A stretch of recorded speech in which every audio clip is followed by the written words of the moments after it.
Kalau kita mengasihi Tuhan, apa yang mata kita nggak pernah lihat, apa yang kita nggak pernah pikirkan, apa yang nggak pernah timbul dalam hati, artinya kita nggak pernah inginkan. Apa yang nggak pernah kita dengar, Tuhan sediakan bagi mereka yang mengasihi Dia. Katakan amen. Saya selalu percaya itu. Makanya saya nggak pernah minta-minta berkat jasmani. Karena saya tahu Tuhan pelihara saya. Tuhan cukupi semua kebutuhan saya. Mari jadi orang Kristen yang dewasa. Jangan minta duit melulu. Jangan minta berkat melulu. Percaya firman Tuhan bahwa kebajikan dan kemurahan akan mengikuti kamu seumur hidupmu. Amen. Bahwa Tuhan akan memerintahkan berkat-Nya atas lumbung-lumbungmu. Percayalah bahwa Tuhan akan memuaskan hasrat kita dengan kebaikan. Pegang janji firman Tuhan. Makanya penting baca firman.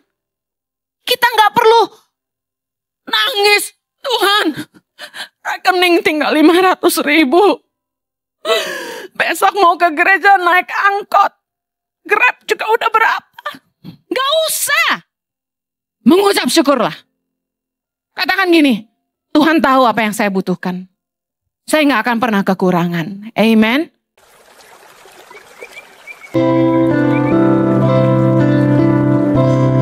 Hari ini saya akan bicara tentang things above. Perkara-perkara yang di atas.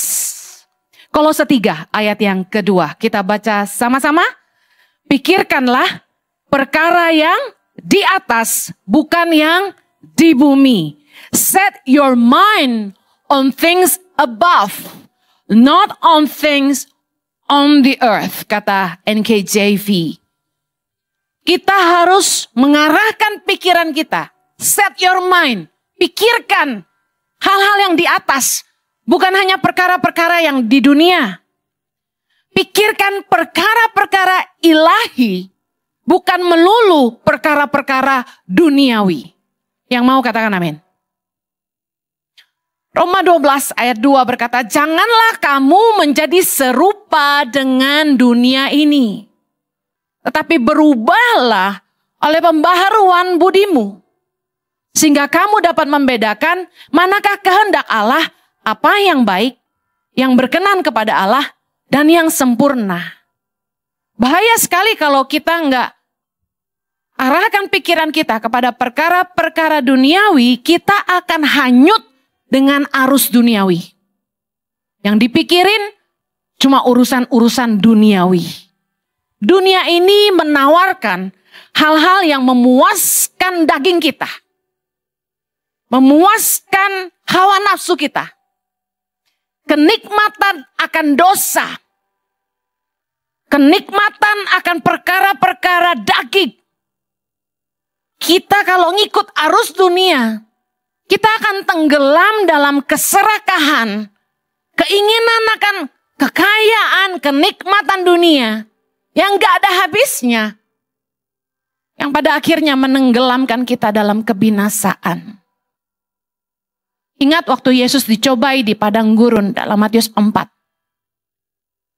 Yang ditawarkan oleh iblis, semuanya kenikmatan dunia. Roti bicara keinginan perut. Keinginan mata, semua yang kita lihat di dunia akan diberikan pada Yesus. Yang ketiga tentang keangkuhan hidup. Bagaimana Yesus harus ditantang untuk menjatuhkan diri di bubungan bait Allah. Malaikat akan tatang dia dan tidak akan jatuh karena dia anak Allah. Bicara keangkuhan hidup. Lukas 9 ayat 25. Yesus berkata begini. Apa gunanya seorang memperoleh seluruh dunia, tetapi ia membinasakan atau merugikan dirinya sendiri? Yesus mengingatkan kita. Jangan sampai kita melupakan hal yang jauh lebih penting dari sekedar pemenuhan kebutuhan hidup. Kalau fokus hidup kita hanya mengejar keinginan duniawi. Dari kecil kita sudah dididik untuk sekolahlah kamu supaya kamu besok jadi orang sukses, jadi orang kaya. Dari kecil kita mengkonotasikan kesuksesan dengan kekayaan. Makanya gak heran orang dunia sikat kanan, sikat kiri. Yang penting dia naik ke atas. Untuk jadi kaya, orang menghalalkan segala cara. Sekalipun harus merugikan sesama. Karena dari kecil kita dididik bahwa tujuan hidup kita cuma jadi kaya. Ada orang tua di sini yang nggak bilang gitu sama anaknya waktu kecil. Sekolah sungguh-sungguh supaya kamu jadi orang. Sekolah sungguh-sungguh supaya kamu besok-besok jadi orang kaya. Saya sendiri pernah bilang sama anak saya, kalau kamu nggak mau jadi miskin, sekolah bener-bener. Sebenarnya kan bahasanya sama. Kita ngajarin anak-anak kita untuk jadi kaya. Kekayaan menjadi tujuan hidup. Kalau kita nggak ingat Tuhan, yang kita fokus tuh keinginan daging. Lapar, shopping, nyaman. Tapi Yesus berkata, apa gunanya seorang memperoleh seluruh dunia? Kaya bisa beli segalanya. Tetapi ia membinasakan atau merugikan dirinya sendiri. Apa yang Yesus maksudkan? Mari kita lihat dalam 1 Yohanes 2. Rasul Yohanes menulis begini dalam ayat 16. Sama-sama kita baca. Sebab semua yang ada di dalam dunia, yaitu keinginan daging dan keinginan mata, serta keangkuhan hidup, bukanlah berasal dari Bapa, melainkan dari dunia. Ayat 17. Dan dunia ini sedang lenyap dengan keinginannya, tetapi orang yang melakukan kehendak Allah tetap hidup selama-lamanya. Tahukah Anda bahwa kita punya Bapa yang baik? Tahukah Anda bahwa kita punya Bapa yang baik? Kok pelan? Tahukah Anda kita punya Bapa yang baik? Amen. Tahu nggak bahwa Bapa peduli sama kita? Bahwa dia tahu kebutuhan-kebutuhan kita? Bapak tahu apa yang kita perlukan? Bapak tahu kita butuh makan? Bapak tahu kita butuh pakaian? Bapak tahu kita butuh rumah? Bapak tahu kita punya kebutuhan pasangan hidup? Amin. Yang jomblo cuma satu. Kalau kita percaya kita punya Bapa yang baik, percayalah bahwa segala kebutuhan kita pasti dicukupi sama Tuhan. Amen. Saya pernah cerita, dan ini bukan bohong, bahwa saya tidak pernah berdoa meminta berkat-berkat dunia buat saya. Saya nggak pernah struggling berdoa gitu.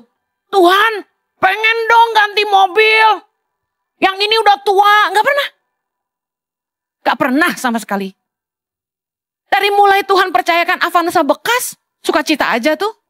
Sampai anak saya muntah melulu, Jakarta Bandung, saya mulai mikir pengen ganti Innova, beli Innova bekas tuh. Begitu Innova bekasnya udah mulai ngereot, saya jual, jadiin DP, cicil Innova baru. Saya nggak pernah struggling minta Tuhan berkati. Udah mulai aja dari apa yang ada gitu loh. Saya percaya Tuhan pasti cukupkan. Amen. Gak pernah tuh, Tuhan kasih rumah yang gedean dikit dong. Deket-deket Menteng situlah. Gak pernah saya. Gak pernah minta, Tuhan kasih dong cincin diamond, princess cut, yang kurang lebih 1-2 karat gitulah gitu kan. Gak pernah. Tuhan, kok dia bisa beli Chanel, saya enggak. Kok dia bisa ini, dia bisa itu. Saya gak pernah mikirin kayak begituan. I don't know why. Kenapa? Karena saya tahu Bapa saya tahu apa yang saya butuhkan.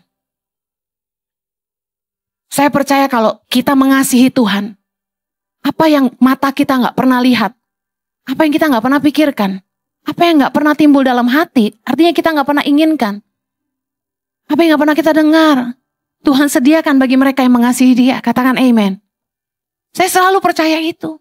Makanya saya gak pernah minta-minta berkat jasmani. Karena saya tahu Tuhan pelihara saya.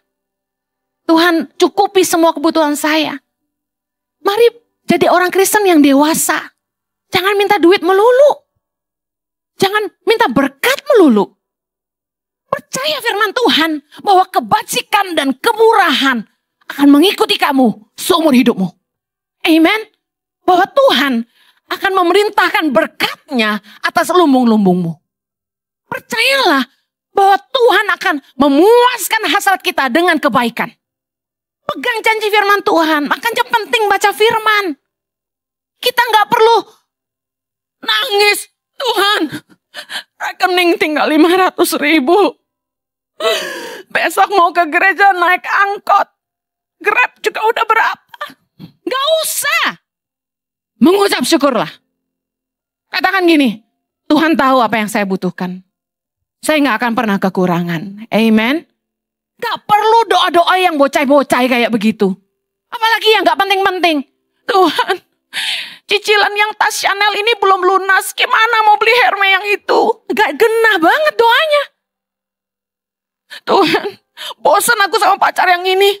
Dia rada kere biarpun ganteng sih. Gak usah doa yang aneh-aneh gitu. Kita tuh harusnya jangan mikirin perkara duniawi terus gitu loh. Pikirin perkara-perkara di atas. Apa sih perkara-perkara di atas? Saya mau ulangi ayat 17 tadi bilang gini, dunia ini sedang lenyap dengan keinginannya. Tetapi orang yang melakukan kehendak Allah tetap hidup selama-lamanya. Jadi apa itu perkara di atas? Apa yang mesti kita pikirin? Nomor 1, apa kehendak Tuhan untuk saya? Apa rencanamu Tuhan buat saya? Saya suka lagu itu loh. Yang sungguh indah yang kau pikirkan tentangku. Saya tuh waktu nyanyi lagu itu tuh kayak saya langsung nangis banjir-banjir. Pertama kali saya dengar lagu ini saya lagi pelayanan di Sydney. Sungguh indah yang kau pikirkan tentangku. Tak terselami bagiku. Saya langsung diingetin, ya ampun bocah ini. Gak dianggap keluarga. Ditelantarkan orang tua. Gak berharga. Sama pemimpin aja gak dianggap. Sama teman-teman dihina. Saya ini kenyang penghinaan dari kecil. Dipandang rendah sama teman-teman. Anak saya dulu sekolah kuliah di Australia sambil jualan kue di depan gereja. Dipandang rendah, ada teman yang selalu menghina saya. Sekarang dia juga jadi hamba Tuhan. Oh saya dinyek-nyek terus sama keluarga, selalu heran. Tampang saya ini mengundang penghinaan. Benar, kenyang saya tuh dihina orang. Cuma sekali aja saya belum pernah diludahin orang di muka. Jadi waktu itu saya sadar betapa Tuhan mengangkat saya, mempermuliakan saya terharu. Kok bisa Tuhan mikirin segini hebatnya buat saya? Orang yang ngelahirin saya aja gak mikirin saya begini gitu loh. Percaya gak bahwa Tuhan itu punya rencana yang sangat mulia bagi hidupmu? Percaya gak bahwa Tuhan itu gak sekedar lahirin kamu di dunia ini ceprot, oe-oe. Lahir, besar, makan, tidur, sekolah, kerja, kawin, punya anak, punya cucu, terus mati. Selesai. Ngenes banget kalau kita percaya hidup kita gitu doang. Kamu harus percaya. You have to believe there will be something more for me. Pasti ada sesuatu yang lebih daripada sekedar nafas dan buang angin buat saya. Kasarnya gitu kan. Masuk keluar. Pasti ada yang lebih besar yang Tuhan sediakan bagi saya. Pasti ada rencana yang lebih hebat yang Tuhan sudah rancangkan buat hidup saya. Jangan percaya bahwa kamu punya Tuhan yang cuma ngasih kamu nasib. Ya, hidup yang ngene-ngene wae. Mangan turu mate. Kawin punya anak, dua cucu, is dead. Enggak gitu. Kok jadi Jawaan? Karena baru pulang dari Jawa.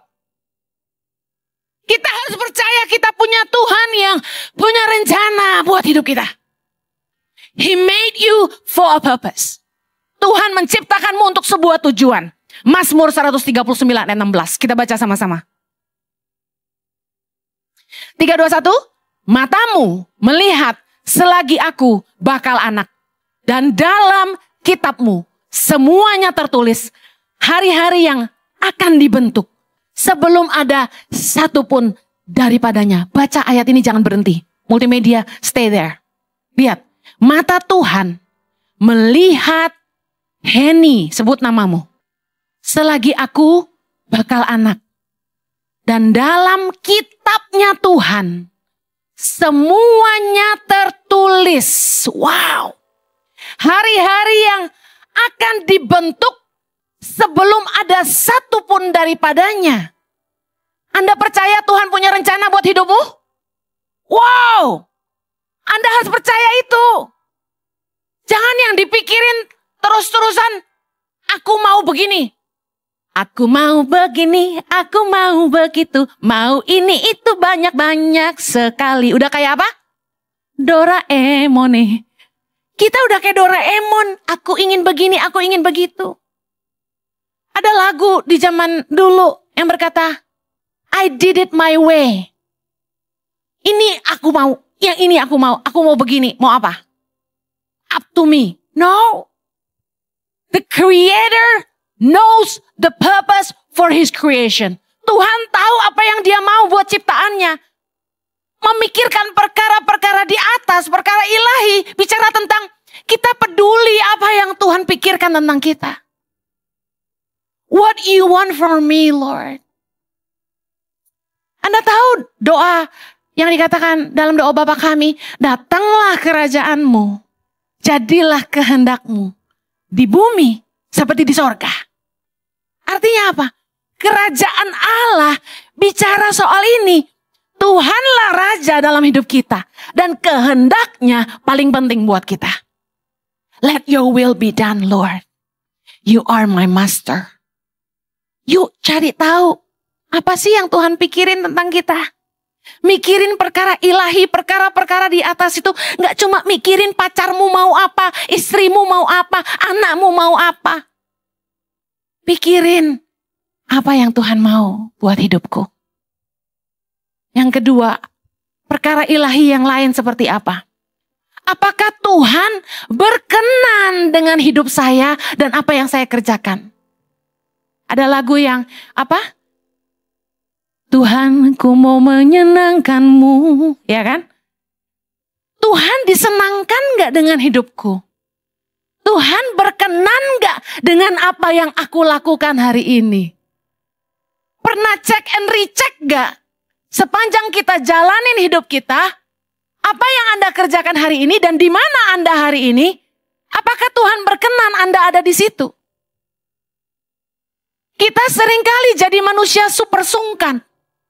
Kita tidak bisa nolak orang. Kita sungkan berkata tidak. Kita tahu teman-teman tuh ngajak kita ke klub malam yang sebenarnya itu tidak sehat buat kita. Asap rokok merusak paru-paru kita.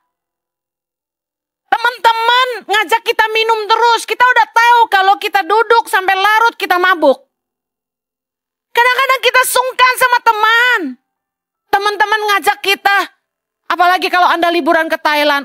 Bahaya. Laki-laki tidak baik sendirian. Diajak pergi ke yang No Hands Cafe. Tahu No Hands? Nggak boleh pakai tangan. Di situ ada yang suapin. Di situ ada yang pegangin. Gawat. Awas ya dicatat ya. Nanti ke Thailand cari lagi.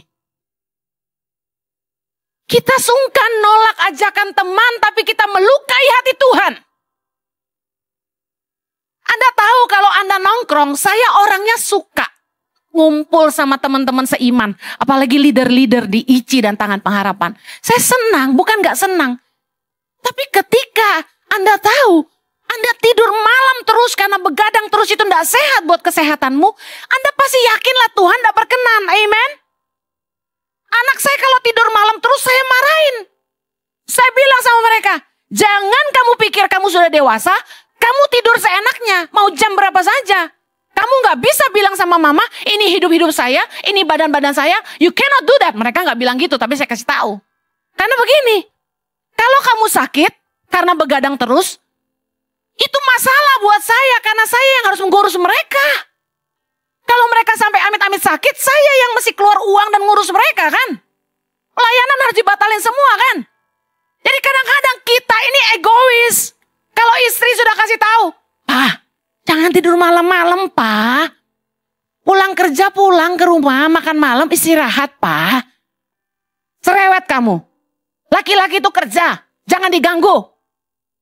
Pulang malam terus, minum terus sama teman-teman. Giliran kamu sakit, yang ngurus juga siapa? Mboe, bojoe. Yang ngurus istri, bukan tetangga. Tapi giliran dinasehatin gak mau dengar. Istri juga sama, dibilangin suami, "Mah, jangan nonton drakor terus, tuh mata udah belekan tuh. Melotot terus liatin TV. Kan gak sehat, gelap, terang dari TV, nonton dari pagi sampai pagi. Gak ada penguasaan diri. Suami gak diurus, anak gak diurus. Nge-grab terus. Kasian kan tuh. Dandan udah kayak artis Korea. Iya kan? Suaminya bilang, "Mana tahan Bu Heni, make upnya mahal. Baju gaya Korea tuh mahal Bu Heni," katanya gitu. Saya bilang, kasihan bapak ya. Dengerin, kalau matamu perlu sampai dioperasi amit-amit, jabang baby, yang keluar duit tuh sopo? Yang keluar duit tuh siapa? Suamimu. Giliran suami ndak bisa nungguin di rumah sakit karena mesti kerja, dimarah-marahin. Ndak peduli sama istri. Ndak punya hati. Lah kalau suamimu ngurusin kamu, lah kapan dia kerjanya? Kita mesti bijaksana dengan hidup kita. Tuhan berkenan ndak dengan gaya hidup Anda? Kerja ndak jujur, nipu terus, kerja males, tapi pakai doa. Udah nyuri doa, "Tuhan tolong luputkan, jangan ada yang tahu." Apa sih? Lo ada loh. Ada. Udah nipu orang. Telepon saya. "Wah ini, tolong doakan saya." Kenapa saya tanya? Supaya orang yang saya tipu nggak nuntut saya. Kamu gimana sih? Saya bilang Tuhan nggak bisa diperalat seperti itu. Kamu nabur, kamu nuai. Tak marahin malah sama saya. "Bu Heni, saya utang keliling Bu Heni. Tolong bantu saya lunasi hutang saya." Aku bilang, "Kamu kira saya bank? Bank aja nggak gampang dipinjam duit, apalagi saya." "Nggak mau," saya bilang. "Tanggung sendiri akibatnya. Kamu yang makan kok saya yang bayar." "Nggak, kecuali saya traktir kamu." Bisa paham ya? Kadang-kadang kita nggak bijak sama hidup kita gitu loh. Tidakkah kamu tahu, kata firman Tuhan, bahwa tubuhmu adalah bait Roh Kudus. Bait Allah yang kudus.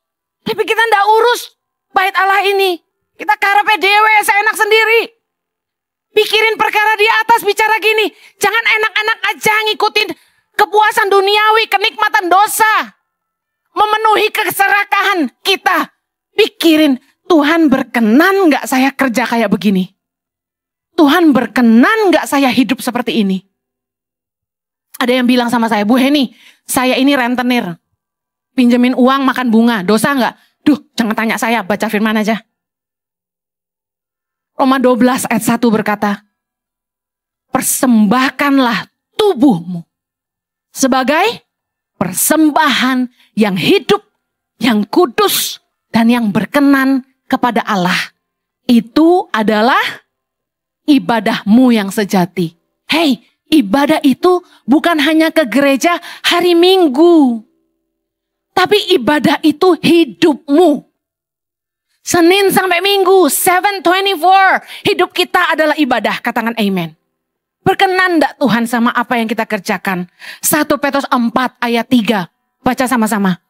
"Sebab telah cukup banyak waktu kamu pergunakan untuk melakukan kehendak orang-orang yang tidak mengenal Allah. Kamu telah hidup dalam rupa-rupa hawa nafsu, keinginan, kemabukan, pesta pora, perjamuan minum, dan penyembahan berhala yang terlarang." Dengar baik, bedanya tipis sekali berusaha relevan dengan dunia supaya kita jadi saksi Tuhan dengan menjadi seperti dunia. Hati-hati. Kita sering pakai alasan, "Aku tuh masih bergaul sama teman-teman yang tukang minum-minum itu supaya aku bisa memenangkan mereka bagi Kristus." Luar biasa. Hati-hati. Menjadi relevan, tidak menghakimi. Berada bersama-sama dengan mereka seperti Yesus makan dengan para pemungut cukai. Dengan menjadi seperti mereka, itu dua hal yang berbeda. Yesus duduk makan bersama dengan orang berdosa. Dikatakan bersama dengan para pemungut cukai. Tapi saya mau tanya, apakah Yesus menjadi pemungut cukai? Tidak. Saya khotbah tentang minum boleh, mabuk jangan. Ada yang alasan gini, oh Bu Heni saya minum gak pernah mabuk. Saya baca ayatnya di khotbah itu ada 2. Minum anggur sedikit baik untuk pencernaan. Lalu kalau tubuh sedang lemah, minumlah anggur sedikit. Nah, ciapo bahasa orang Chinese ya. Kita ciapo, ngerti ya? Kalau orang habis melahirkan ayam arak kan.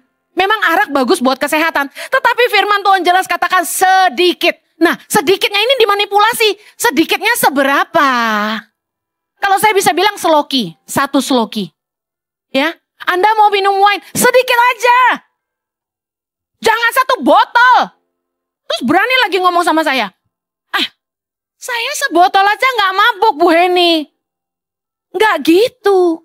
Tuhan berkenan gak kamu begitu? Kan gitu. Waktu kamu mau kerja, waktu kamu mau bikin keputusan, apapun dalam hidupmu, kalau kamu takut Tuhan, kamu tanya Tuhan, kira-kira Tuhan berkenan gak saya kerja ini? Kalau saya begini nih Tuhan berkenan gak? Main-main api, telepon pacar lama. Hei, Tuhan berkenan gak? Suami kan gak tahu. Suami tahu juga gak marah kok Bu Heni. Hei, berkenan gak? Yang berikutnya, perkara di atas itu apa? Karya apa yang bisa saya persembahkan bagi Allah? Yohanes 15 ayat 16 berkata begini. Bukan kamu yang memilih aku. Yesus berkata, akulah yang memilih kamu dan aku telah menetapkan kamu supaya kamu pergi dan menghasilkan buah dan buahmu itu tetap. Supaya apa yang kamu minta kepada Bapa dalam namaku diberikannya kepadamu. Tuhan mau hidup kita berbuah. Yesus bilang, kita harus berbuah. Buah dalam firman Tuhan bicara soal 3 hal. Yang pertama, pertobatan. Buah, lahirkanlah buah yang sesuai dengan pertobatan kata Yesus. Yang kedua, buah bicara soal jiwa-jiwa. Tuhan ingin kita memuridkan, memenangkan bangsa-bangsa. Yang ketiga, buah bicara soal karya, katakan karya. Dalam hidup kita, jangan hanya melulu cari harta. Tapi berkaryalah bagi kerajaan Allah. Tuhan mau hidup kita jadi berkat buat orang lain. Mikirin perkara di atas tuh gini. Apakah usaha saya ini berdampak ya buat hidup orang banyak? Apakah usaha saya ini berbuah ya? Jadi berkat gitu buat orang-orang di sekeliling saya. Kalau dapat berkat dari Tuhan, mikirin perkara di atas tuh gini. Tuhan mau saya memberkati siapa ya? Jadi kalau kita dapat berkat, jangan melulu, yes, gue bisa beli iPhone baru. Yes, gue bisa beli mobil baru. Coba, jangan melulu perkara duniawi, tapi perkara di atas. Tuhan mau saya memberkati siapa? Saya kesaksian buat Anda. Saya di pesawat, sama Roh Kudus ditaruh, berkati orang-orang ini. Tuhan taruh di hati saya. Wah Tuhan, banyak ini orangnya, 10. Ya, Tuhan bilang berkati mereka. Sedap, gue lagi butuh duit gitu kan. Udah, saya transfer satu-satu dengan ketaatan. Setelah saya transfer, malamnya, itu pagi. Malamnya, orang kasih saya tunai senilai yang saya bagikan untuk 10 orang itu. Tuhan keren gak?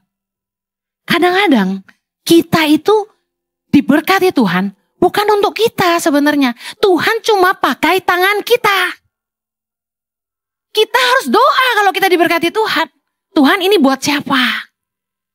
Jangan yes, beli ini baru, beli itu baru.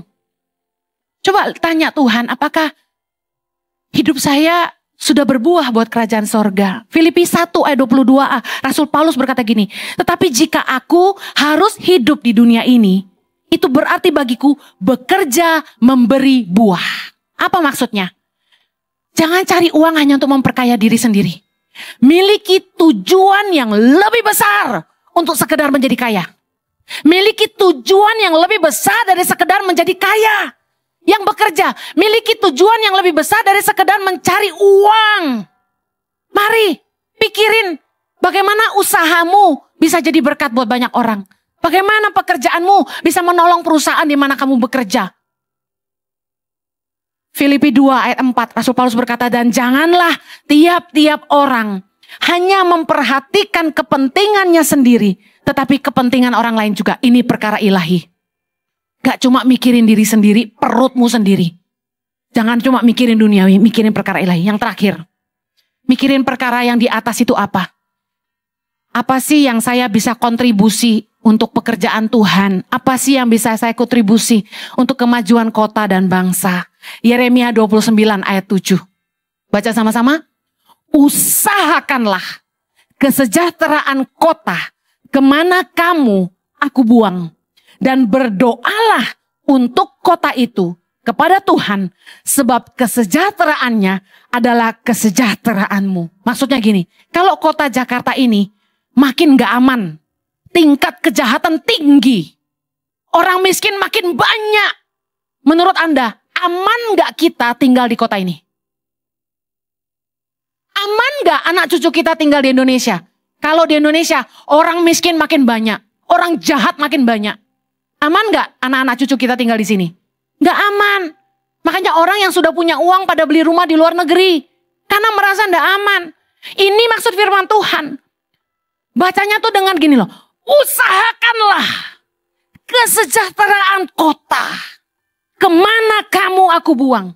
Berdoalah untuk kota itu kepada Tuhan. Sebab kesejahteraannya adalah kesejahteraanmu. Saya selalu mikirin, Tuhan, apalagi yang saya harus lakukan buat bangsa Indonesia? Tuhan, bagaimana saya membuat pendidikan di Indonesia lebih maju? Karena saya greget dengan metode pendidikan di Indonesia. Ganti menteri, ganti kurikulum. Terus ada lembaga-lembaga pendidikan yang seharusnya penting. Itu sekarang sudah tidak ada. Seperti SPG, zaman saya dulu kecil. Sekolah Pendidikan Guru. Itu bagus. Ngapain kuliah lama-lama mahal-mahal. Kalau cuma mau jadi guru mah. Udah dari lulus SMP dia masuk SPG. Sekolah Pendidikan Guru. Bagaimana Tuhan melahirkan 1000 pemimpin buat Indonesia. Saya mikirin, Tuhan, aku ini putus asa loh ngeliatin Indonesia. Saya dengar bagaimana politik di bangsa ini mengerikan. Orang yang tidak salah bisa dipenjara. Orang yang kaya, jujur bisa dibangkrutkan. Ngeri. Saya rasanya mau nangis kalau mikirin tanggung jawab yang Tuhan kasih. Melahirkan 1000 pemimpin bagi Indonesia. Yang takut akan Tuhan, mencintai rakyat, cerdas dan berintegritas. Saya gemetar. Merasa tidak sanggup, merasa putus asa, merasa tidak tahu gimana caranya. Saya liatin staf-staf saya di sekolah berasrama, saya mikir terus, Tuhan gimana caranya supaya staf-staf di sekolah berasrama itu bisa mendidik anak-anak jadi calon pemimpin bangsa. Staf-staf sekolah berasrama dari seluruh Indonesia sedang kumpul di Jakarta. Mereka landing kemarin, kami bekerja sama dengan YWAM untuk mementor mereka 2 minggu ke depan. Doakan mereka. Supaya mereka dipersiapkan jadi orang-orang yang melahirkan pemimpin-pemimpin bangsa yang takut Tuhan. Mencintai rakyat, cerdas dan berintegritas. Amen. Semua guru-guru, pengurus asrama kami datangkan ke Jakarta. Investasi besar untuk bangsa Indonesia. Amen. Kalau ada yang mau memberkati mereka dengan makanan, kirim aja ke asrama Tangan Pengharapan di Kelapa Gading. Pasti mereka senang sekali. Kemudian, bagaimana menjawab kebutuhan guru di pedalaman-pedalaman Indonesia. Saya concern sekali. Saya ke pedalaman Indonesia, saya menemukan sekolah-sekolah tutup. Tutupnya nggak nanggung-nanggung. 20 tahun aja. 8 tahun tutup, 12 tahun tutup, 6 tahun tutup, 4 tahun tutup. Anak-anak nggak bisa baca tulis. Gimana cara kami tahu anak-anak itu nggak ada guru? Kami pergi ke pelosok-pelosok dan masuk ke sekolah. Nomor 1 masuk ke sekolah. Dari luar bangunannya menipu. Wah, bangunan baru. Biasa ngabisin APBD. Tapi di dalam plafon udah bocor, lantai udah rusak, jendela udah pecah, toilet gak ada. Menipu. Guru tidak ada. Adapun 1 guru honor yang jarang masuk. Datang jam 11, pulang jam 1, makan Indomie dulu. Anak-anak kelas 5, kelas 6 SD yang notabene udah mau ujian. Dites baca tulis, gak bisa. Saya doa terus, Tuhan, saya lelah. Saya makin tua. Dari 2013 sampai hari ini kami terus berjuang. Rekrut guru, latih. kirim ke seluruh Indonesia. Saat ini ada 250 guru tersebar di seluruh Indonesia. Saya pusing, Tuhan. Gimana ya lebih sustainnya ke depan? Tuhan kasih hikmat. Kami rekrut anak-anak lulusan SMA dari berbagai daerah di Indonesia. Dari Sabang sampai Merauke. Mereka diikutin tes. Tangan Pengharapan kasih mereka tes. Kalau mereka lulus, mereka diinterview. Mereka lulus, mereka ke Jakarta. Kami bikin Akademi Guru Tangan Pengharapan. Bekerja sama dengan Universitas Terbuka. Kuliah 4 tahun, setahun di Jakarta, 3 tahun di daerah. Mengajar sambil belajar. Doakan kami, sudah masuk 2 batch. Total kurang lebih hampir 40 anak. Kita butuh sekitar 1000 guru buat Indonesia. Saya mikirin perkara-perkara ilahi tentang bagaimana saya bisa mengeluarkan orang dari kemiskinan. Saya lagi putus asa dan terus berdoa. Saya sampai curhat sama teman saya. Orang yang punya usaha investasi. Saya bilang, Andi, dia punya Kejora Venture. Tolong gua dong. Saya pengen uangnya Yayasan Tangan Pengharapan yang kita pakai untuk peduli sesama itu nggak terus ngasih ikan. Kita rubah jadi kail. Yuk bantu saya pitching. Orang-orang yang susah itu kita kasih modal. Kita bina dari UKM-UKM kecil. Jadi pengusaha-pengusaha yang sudah punya usaha. Kita bina supaya mereka lebih besar lagi. Gimana yo Andi, tolong saya. Saya terus cari jaringan. Nah puji Tuhan teman baik saya ini akan datang dari Singapura malam ini. Dia kasih waktunya 1 hari penuh. Besok ketemu kami, tim di sini. Seharian kami akan brainstorming. Kami akan bikin program UKM apa. Untuk menolong jemaat yang tidak mampu. Dan masyarakat yang gak mampu di Jabodetabek. Doakan kami terus. Mikirin perkara ilahi. Saya makin tua, saya ngitung umur, saya kuat berapa tahun. Saya harus mikirin Tangan Pengharapan ini masih kuliahin anak segini banyak. Gimana kalau saya udah nggak ada nanti? Saya mikir usaha apa yang saya harus bangun supaya mereka bisa kuliah terus sampai selesai. Supaya ketika saya dipanggil Tuhan mereka tetap bisa selesai. Yuk, jangan cuma mikirin, wah handphoneku udah payah nih mau ganti yang baru nih. Wah sepatuku udah jelek nih mau ganti baru. Mikirinnya perkara yang boten-boten. Yang duniawi. Kurang keren nih. Cuma segini harus beli yang lebih mahal lagi. Apa sih? Rumah segini kekecilan nih cari yang lebih gede lagi. Saya kasih tahu berkat Tuhan mengikutimu. Tidak perlu kamu kejar. Asalkan kamu fokus perkara-perkara di atas. Bukan hanya perkara-perkara di bumi. Saya berdoa. Saya sudah kasih contoh banyak tadi. Bisa menolong Anda. Amen. Saya akhiri Titus 2 ayat 12. Ia mendidik kita. Supaya kita meninggalkan kefasikan dan keinginan-keinginan duniawi. Dan supaya kita hidup bijaksana, adil, dan beribadah di dalam dunia sekarang ini. Mari, jangan hanya pikirkan perkara-perkara duniawi. Tapi arahkan pikiranmu kepada perkara-perkara ilahi. Yang mau dipakai Tuhan, katakan amin. Kita berdoa. Bapa, terima kasih untuk firman-Mu yang mengajar kami. Ajar kami untuk terus mengerti isi hati-Mu Tuhan. Hamba-Mu berdoa supaya umat-Mu boleh fokus mencari apa yang Tuhan mau untuk hidup mereka. Apa rencana-Mu, kehendak-Mu buat hidup mereka. Apakah Tuhan berkenan dengan hidup mereka? Apakah Tuhan berkenan dengan apa yang mereka kerjakan? Dan apa buah yang mereka harus hasilkan dalam hidup mereka? Karya apa yang mereka bangun untuk kerajaan Tuhan? Dan apa yang mereka bisa kontribusikan untuk pekerjaan Tuhan dan kota dan bangsa? Berdoa, mereka tidak cuma melulu mementingkan kebutuhan duniawi, tapi mulai memikirkan perkara-perkara ilahi. Kiranya Kristus selalu dipermuliakan dalam hidup kami. Di dalam nama Yesus, hamba serahkan umat-Mu ke dalam tangan-Mu. Yang telah menerima firman Tuhan sama-sama kita katakan, amen.